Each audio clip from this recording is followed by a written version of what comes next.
Welcome to the second part of Chapter 8. Here we'll continue our discussion of decision making and we'll look at different approaches to decision making, the group decision making model versus the authoritative decision making model. So if you want to look at decision making processes on a continuum, you could say that at one extreme there is the authoritative model in which the decision maker makes the decisions alone and then top down enforces those decisions on the team or the organization or the group. On the other extreme is the group decision-making process in which all members impacted by the decision are involved in the process and make the decision together, ideally reaching consensus. I want to clarify that majority vote is not consensus. Majority vote might help us enforce a decision, but it is not synonymous with consensus. Consensus is a situation in which all individuals involved agree at the end. Maybe at the beginning they didn't agree, but once they discussed the options, evaluated the alternatives, they came to consensus and they are all aligned behind the decision. And so if at one extreme we have the authoritative top-down decision-making process, at the other extreme we might have the group decision-making process where multiple members or all members are involved. In the middle, we would see something along the lines of the consultative process in which the decision maker consults with the group, seeks input from the group that influences his or her decision, but ultimately makes the decision on his or her own. What is the benefit of using groups in the decision-making process? You might want to pause the video for a few minutes and jot down some ideas. Why are we likely to benefit from making decisions in a group? Well, the first obvious benefit is that we will have access to a greater pool of knowledge. The more people involved in the decision, the more likely it is that they will have different skill sets, different expertise, and also different biases, which means we will be able to make a higher quality decision because we have different experts evaluating the problem.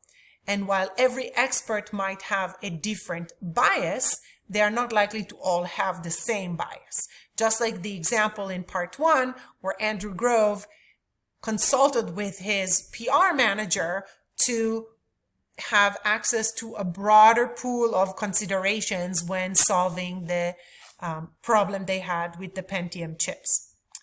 These diverse individuals who bring different perspectives to the table are going to help us make higher quality decisions. So one clear advantage of using groups over a single individual is that we have access to a greater pool of knowledge, more diverse expertise, different perspectives, and are able to make higher quality decisions.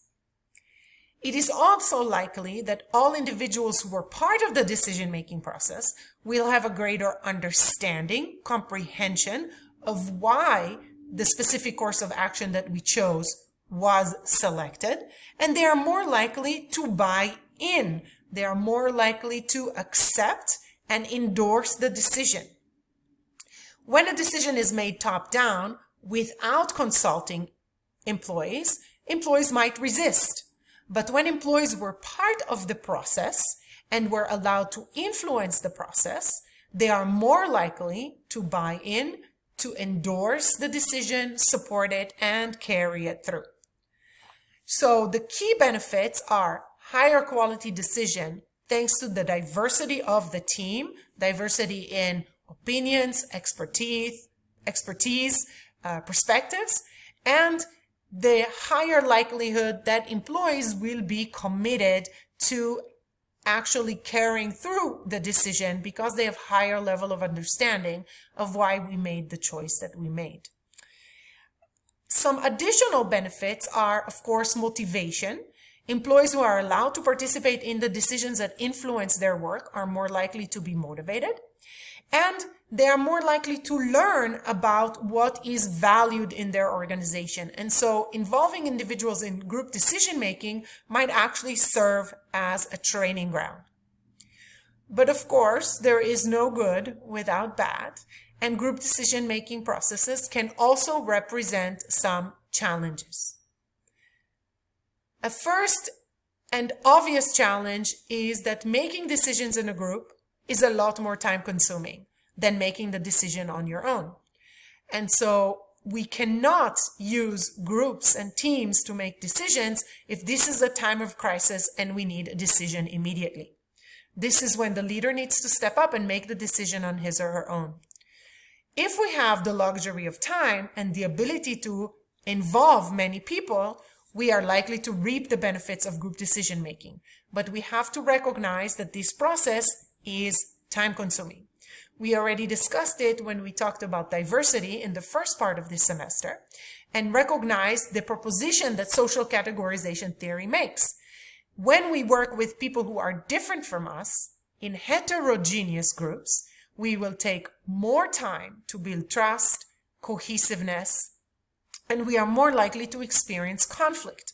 And so if we have diverse groups because we want to reap the benefits of higher quality decisions, we have to understand that those groups might need more time to build cohesiveness and trust, and might need more time to go through the decision-making process.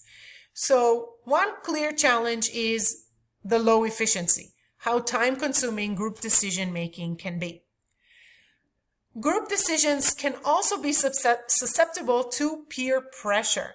There might be assertive, dominant individuals in the group who might sway the group decision in one direction or another. And we have to be aware of this risk. A final risk in group decision-making is groupthink. And we will discuss groupthink in the next slide. I encourage you to pause the video and watch the short clip on your As You Learn page on the definition of groupthink. The video is a reenactment of the Challenger disaster from a Hollywood production based on that situation. The Challenger disaster is very often used as a case study for groupthink. What is groupthink?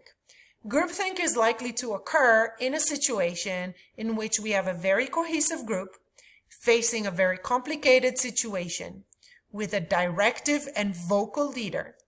This group tends to be insulated from the outside world and does not have specific procedures in place to consider alternatives. If you think about the NASA example, NASA is indeed a very cohesive group. It is only elite engineers, very smart people who get to work at NASA. NASA is a tightly knit group, almost like an elite club, where people want to remain members of this so-called club. NASA was facing very complex situation. Launching a space shuttle is not a simple task, and there are many variables that have to be considered. There was also a lot of external pressure on NASA in the 80s to continue with the conquest of space and compete with other nations, which put a lot of pressure on the leadership at that organization. This organization tends to be quite insulated from the outside world. And so all of these variables created a fertile ground for groupthink to occur. Groupthink, some symptoms of groupthink are the illusion of invulnerability. We are NASA. We are the smartest and the best. We don't make mistakes. We are invulnerable. We are inherently moral, right? Our goal is to advance U.S. interest. And so we are inherently moral. We are doing the right thing. There is a tendency to rationalize our actions because we perceive them as something that is of national interest. There is a tendency to stereotype out groups. If you've watched the video, you might recall this statement, take off your engineer hat and put on your management hat. Right? So stereotyping of the engineers who were warning against the potential flaws in the O-rings.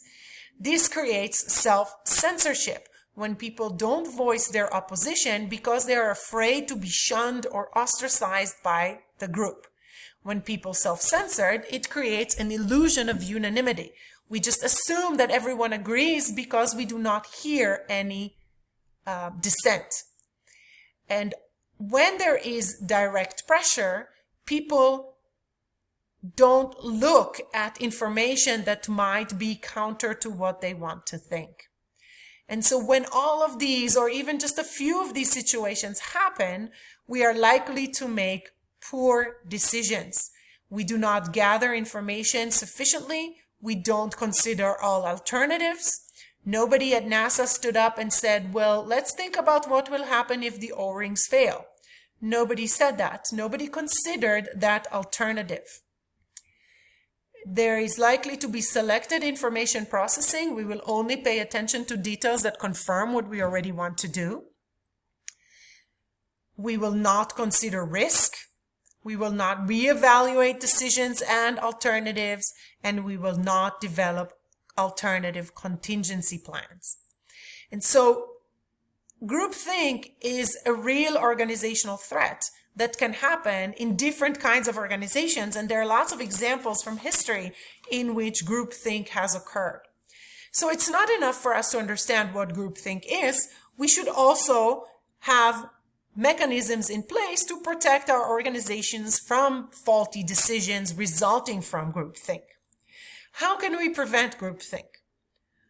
One key aspect would be to maybe eliminate the directive leader from the decision-making process.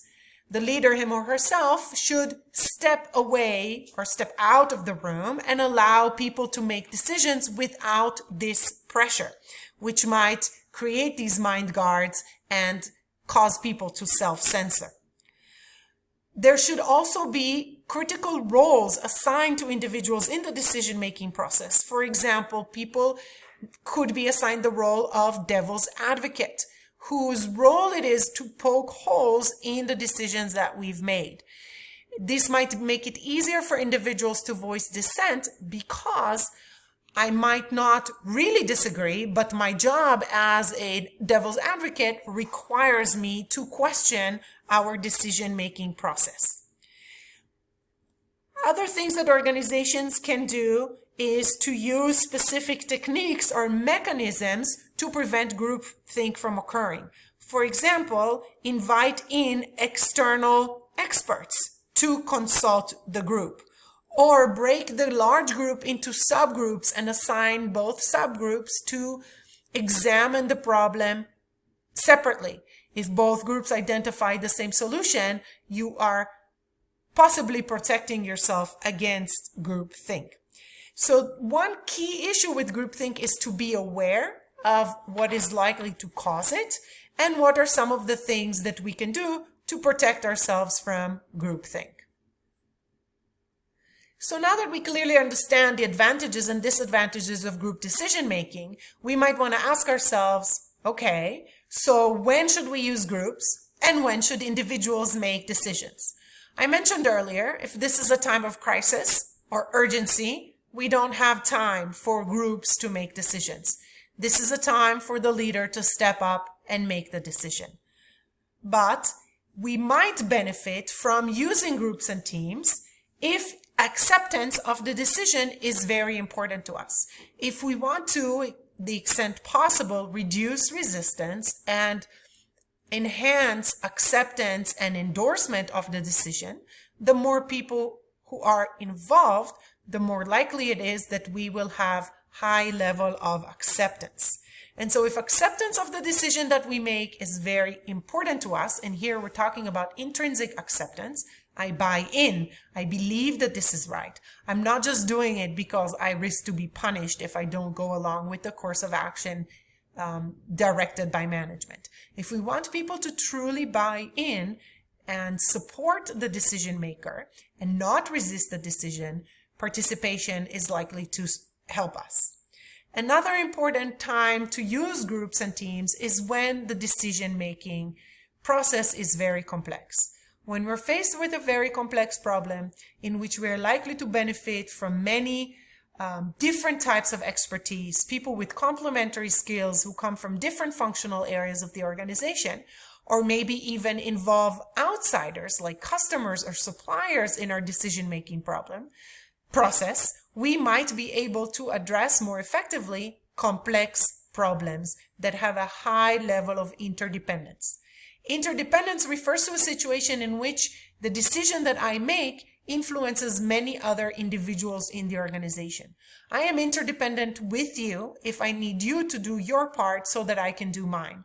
The higher the interdependence, the more complex the problem, the more likely it is that we will benefit from group decision-making processes. In America, we have significant respect for experienced individuals who make decisions intuitively. What is intuitive decision-making? It is not a sixth sense or a unique gift that someone has to be able to make a decision without careful consideration of the data. In fact, intuitive decision-making is about having significant expertise, significant knowledge, many years of experience that results in an emotional reaction to a problem and gives us a holistic hunch as to how we should address a problem. For example, story that exemplifies this situation. A fire department is called to a home because there is a fire. The firefighters arrive on their truck, they get their equipment, they enter the home. They haven't been in the home for more than a few seconds, and the fire chief orders them to leave the premises. They are not quite sure why they have to leave. The fire has not yet been extinguished, but they obey orders. They leave the house.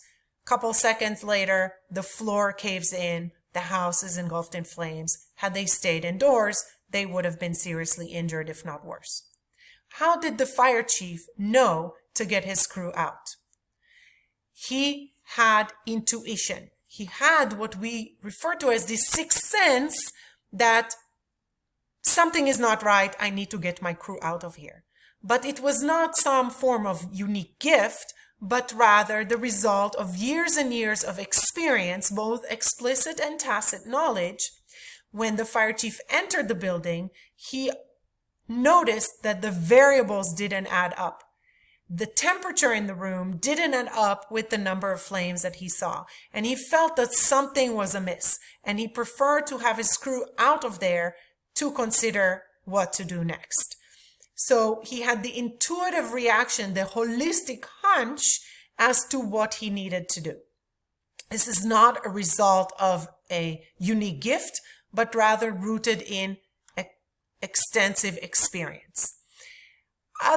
Another form of intuition are automated experiences. You might think about this when you are driving. When you're driving, you don't necessarily think about everything that you are doing with your feet. It is almost an automated response based on experience of many years of driving.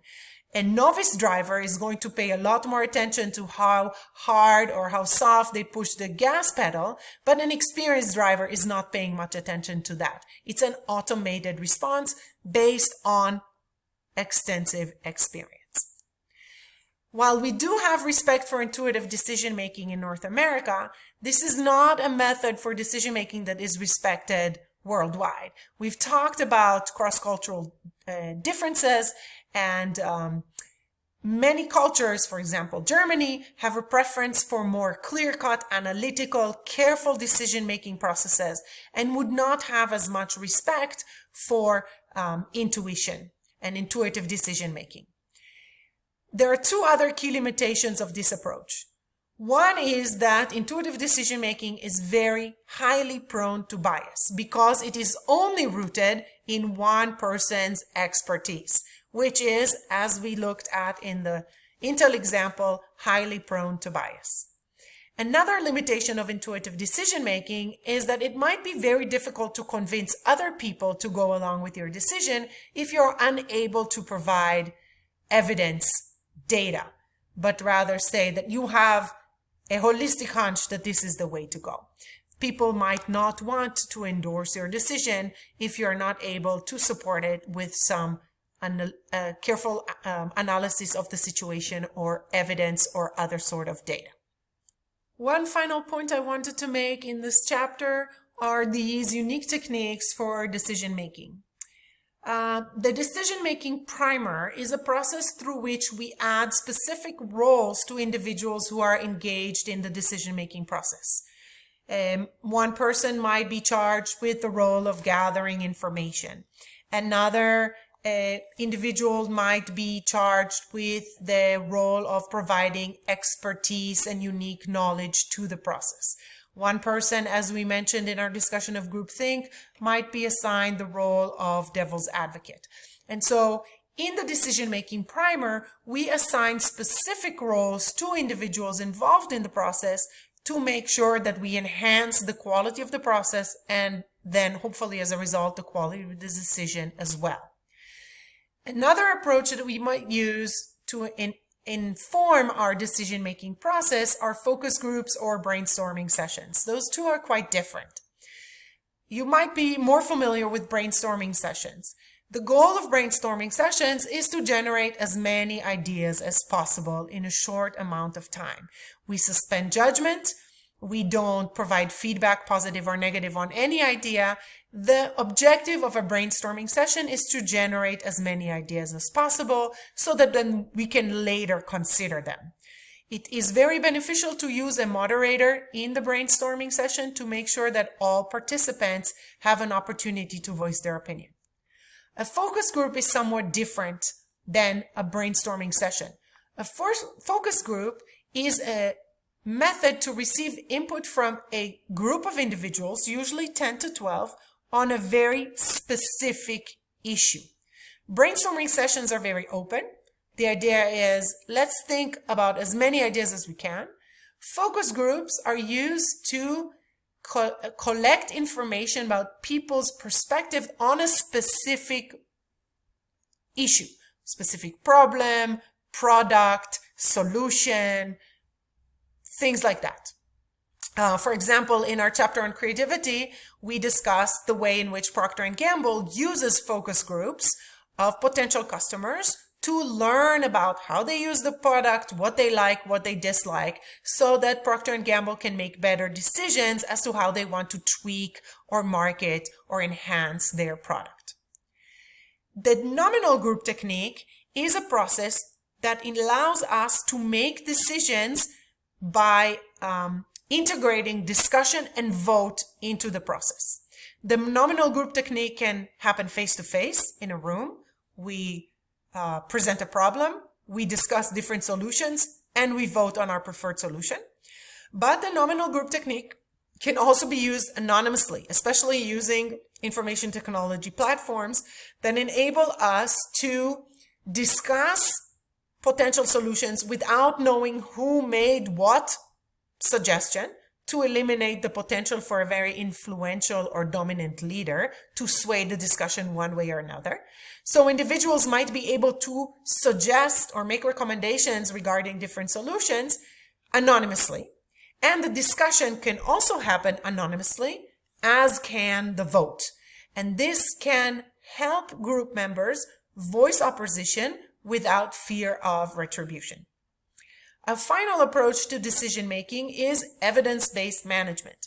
Evidence-based management is becoming increasingly popular. Organizations are collecting very large amounts of data, which they can then analyze to make decisions based on hard evidence. This is why data analytics is becoming very popular, because many organizations want to be able to make informed decisions based on actual data, not assumptions. So this concludes our discussion of the second part of Chapter 8. Again, as always, please don't hesitate to reach out if you have any questions.